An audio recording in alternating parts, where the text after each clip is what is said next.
আসসালামু আলাইকুম। কেমন আছেন সবাই? আশা করি সবাই ভালো আছেন, সুস্থ আছেন। আলহামদুলিল্লাহ, আমিও ভালো আছি, সুস্থ আছি।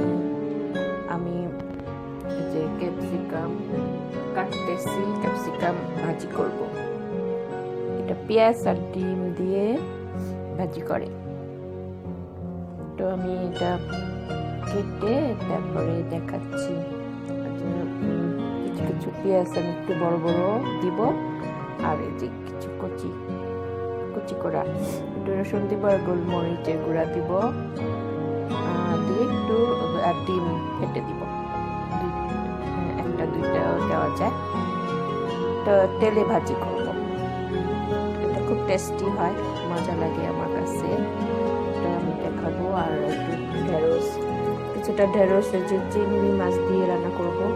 ক্যাপসিকামে আমি একটা ছোটো ছোটো করে কেটে চিংড়ি মাছ দিয়ে দিব। আর করব ঢেঁড়স কিছুটা ভাজি করব, আর এই যে কিছুটা এই যে রান্না করবো, একটু ঝোল ঝোল করে চিংড়ি মাছ দিয়ে করবো। তো যখন রান্না করব তখন দেখাবো আপনাদের। আজকে সানডে, সকাল সকাল ঘুম থেকে উঠে দেখি স্নো পড়তেছে, বৃষ্টির মতন ঝুড়ি ঝুড়ি করে পড়তেছে। এখন প্রায় 12টা মতন বাজে, এখনো পড়তেছে। সারাদিন পড়বে আজকে স্নোটা। তো স্নো পড়তে পড়তে যেরকম ভরে যাবে মাঠ, বাড়িঘর সব সাদা হয়ে যাবে, হোয়াইট হাউস হয়ে যায় এরকম স্নো পড়তে পড়তে। প্রচুর স্নো পড়ে। আজকে এই বছরে প্রথম স্নো পড়লো উইন্টারে, ফার্স্ট উইন্টারে, এই প্রথম নভেম্বর লাস্ট উইকে পড়লো স্নো। গাড়ি টাড়ি সব ভরে যায়, খুব কষ্ট হয় সাফ করা। অবশ্য আমাদের রাস্তা ক্লিন আছে এখনো পর্যন্ত। আজকে সারাদিন পড়লে কালকে সব ভরে যাবে আবার। একদম বৃষ্টির মতন ধীরে ধীরে করে পড়ে। বৃষ্টি তো তাও কিছুক্ষণ পর থেমে যায়, স্নো থামতে চায় না, অনেক স্নো পড়ে এখানে। তো গতকাল রাতে 9টা 9:30 বাজে শুয়েছিলাম, দেখে আমার খাট দুলতেছে। আমি দুলে কি, কে ধাক্কা দেয়? পরে দেখি যে কিছু তো ধাক্কা দিচ্ছে না, দেখি আপনি খাটটা দুলতেছে। তারপর হঠাৎ মনে পড়লো ভূমিকম্প হচ্ছে। বেশ কিছুক্ষণ ভূমিকম্প হলো। তারপরে আমি যখন খাট থেকে উঠে বসলাম, তারপর দেখি যে থেমে গেল হঠাৎ করে, আর কাঁপাকাঁপি নাই। তো আমেরিকায় এসে আমি প্রথম ভূমিকম্প পেলাম, বাংলাদেশের মতন ভূমিকম্প এই প্রথম পেলাম আমেরিকাতে। তাও বেশিক্ষণ থাকে নাই। তো এই তো এখানেও সব হয়, ঝড় বৃষ্টি। স্নোটা বাংলাদেশে হয় না, কিন্তু এখানে একটা বাড়তি জিনিস হয়, সেটা হচ্ছে স্নো পড়া। London, Europe country, London, America, সব কানাডায় স্নো পড়ে। আমরা বাংলাদেশিরা লাকি, বাংলাদেশে স্নো পড়ে না। স্নোটা অনেক কষ্ট লাগে সাফ করতে, আর প্রচণ্ড ঠান্ডা পড়ে, বাইরে যাওয়া যায় না, ঘর বন্দি হয়ে থাকতে হয় স্নো পড়লে। তো আমার বিকালে কাজ আছে, ঠিক আছে, আমি ক্যাপসিকাম ভাজি আর ঢেঁড়সটা একটু রান্না করে দেখাই আপনাদের, ঠিক আছে। আমি চিংড়ি মাছ দিয়ে ঢেঁড়স রান্না করতে যাচ্ছি। এখানে বরাবর যেভাবে আপনারা দেখেন মশলা দিই, সেভাবেই মশলা দিলাম। রসুন কুচি, পেঁয়াজ কুচি, আর একটু ভেজে নিয়ে তারপরে তো হলুদ, মরিচ, ধনিয়াটা এখনো দিইনি, হলুদ, মরিচ আর জিরা গুঁড়া দিয়ে দিচ্ছি। ধনিয়াটা দিয়ে দিই, জিরা দিচ্ছি 1/2 চামচ, আর ওগুলো 1 চামচ করে দিচ্ছি। এখন ধনিয়াটা 1 চামচ দিয়ে দিই। ঢেঁড়সের মধ্যে ধনিয়া গুঁড়াটা মজা লাগে। ধনিয়া গুঁড়াটা আরেকটু দিই, 1.5 চামচের মতন, কারণ খুব মজা লাগে ঢেঁড়স রান্নাতে ধনিয়া গুঁড়া যদি দেন, এইটা খুবই টেস্টি করে খাবারটা ধনিয়ার জন্য। তো এটা মশলা দিয়ে দিলাম, মশলা একটু কষিয়ে নিই। কষা হয়ে গেলে ঢেঁড়সগুলা দিয়ে দিই। আমি ঢেঁড়সগুলা মাঝখান দিয়ে আর কাটি নাই, একটু গোটা গোটা রাখছি, খালি এই পাশে আর এই পাশে কাটছি। আগে ধুয়ে নিছি ভালো করে, পরিষ্কার করে ধুয়ে নিয়ে তারপরে কাটছি।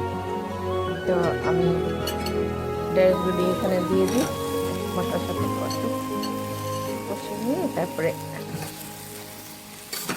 পানি দিয়ে সিদ্ধ করবো। সিদ্ধ হলে চিংড়ি ভাজি করে রাখছি, চিংড়ি দিয়ে দিব। আর এটা ঝোল ঝোল রাখবো, খেতে খুব মজা। ঝোল ঝোল করে রান্না করলে, পাতলা ঝোল করবেন, খুব টেস্টি হবে খেতে। গরমকালে এটা খেতে খুবই টেস্ট এই রান্নাটা। তো পানি দিয়ে দিচ্ছি, একটু পানি দিয়ে দিচ্ছি।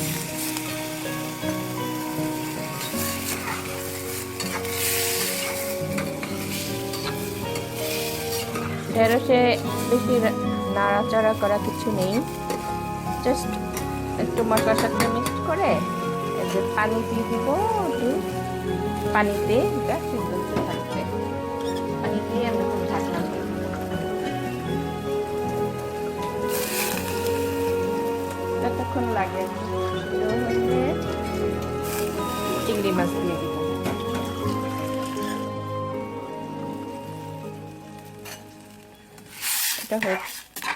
এটা হতে থাকে, হতে হতে আমি যে ক্যাপসিকাম ভাজি করে ফেলবো।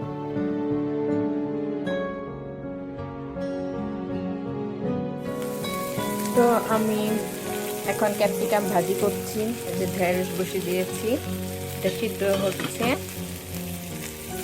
আর এই যে রসুন আর পেঁয়াজ তেলে ভেজে নিলাম। এখন আমি কাটা অরেঞ্জ আর রেড কালার দুইটা কেটে ছোট ছোট টুকরা করে আমি পানিতে ধুয়ে রাখছিলাম। দুই কালারের দুইটা ক্যাপসিকাম নিলাম। চট করে হয়ে যায়, বেশি টাইম লাগে না। এটা সফট তো, হালকা করে ভাজা হয়ে যায়, ভেজে নেমে ফেলতে হয়।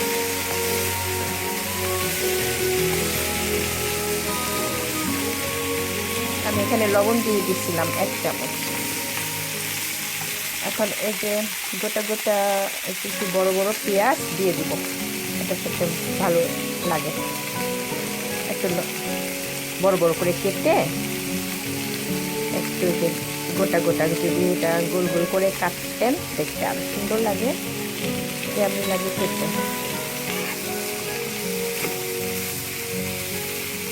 কিছু পেঁয়াজ এটার মধ্যে দিয়ে দিলাম। একটা রসুন, আমি যেহেতু রসুন ভাজি দিচ্ছি, যারা রসুন বেশি খান উপর দিয়ে কয়েকটা রসুন দিয়ে দিলেন, কোটা দিলেন বা কেটে দিলেন একটু বড় বড় করে। তো এটা তেলে একটু কুক হবে, হালকা হালকা ভাজি করে নিই।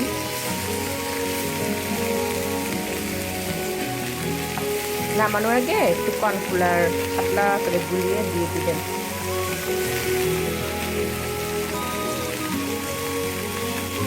এটা একটু কুক হোক 5 মিনিট। তো আমি কর্নফ্লাওয়ার 1 চামচ গুলিয়ে নিয়েছি। এটা একটু ঘন হয়েছে, একটু পানি দিতে হবে আমাকে।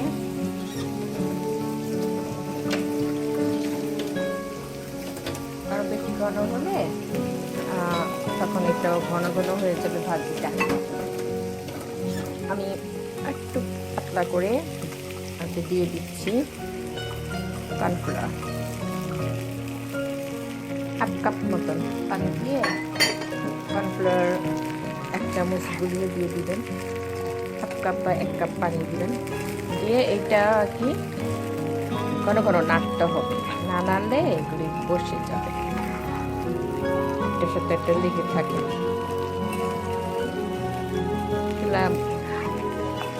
আস্তে করে দিয়ে দিচ্ছি, একটু মিডিয়াম আছে, বেশি জোরে না বেশি কম, কারণ কর্নফ্লাওয়ারটা একটু ঘন হয়ে আসতেছে, তাই জন্য দুটো নাড়তে হবে। নামানোর আগে আমি একটু যেহেতু লবণ দিচ্ছি একটু গোলমরিচের গুঁড়া দিব, হাফ চামচ গোলমরিচের গুঁড়া দিয়ে দিব। গোলমরিচের গুঁড়া যেটা ব্ল্যাক পেপার বলে, সেটা ব্ল্যাক পেপার, এটা গুঁড়া করা।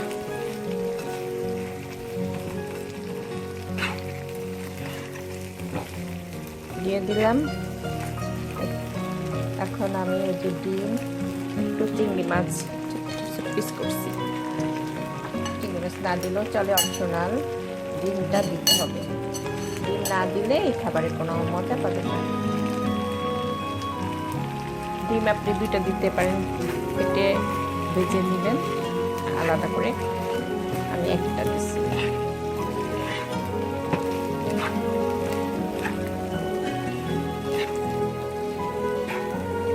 দিয়ে যে ঘন ঘন নাড়তে হবে,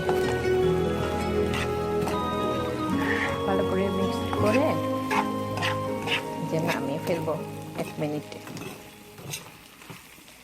যে আমার ক্যাপসিকাম ভাজি রেডি হয়ে গেছে।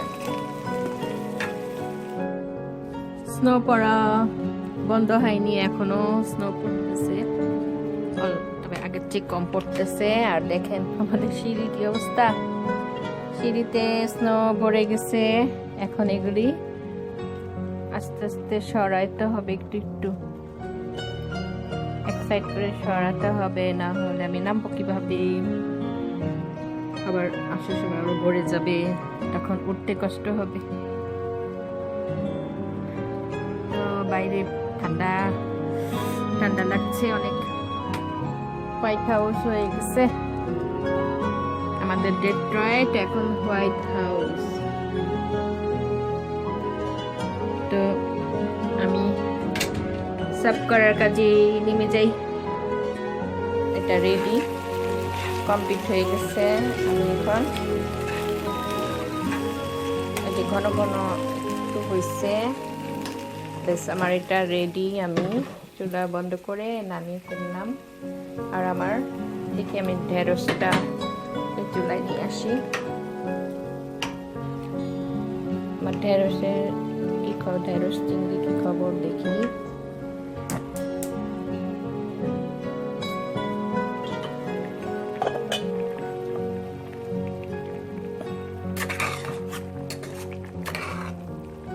এটাও প্রায় হয়ে আসছে, হয়ে গেছে,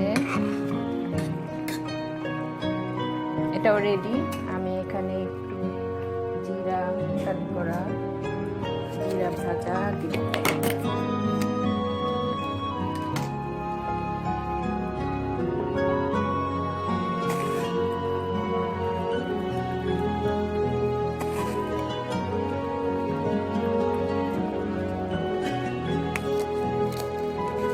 কাশ্মীরি রেড চিলি পাউডারটা দিলে একটু কালার সুন্দর আসবে, একটু লাল লাল লাগবে। এটা আগে দিলেও হতো, আমি আগে দিই নাই, এখন দিয়ে দিচ্ছি। 1 চামচের মতন দিয়ে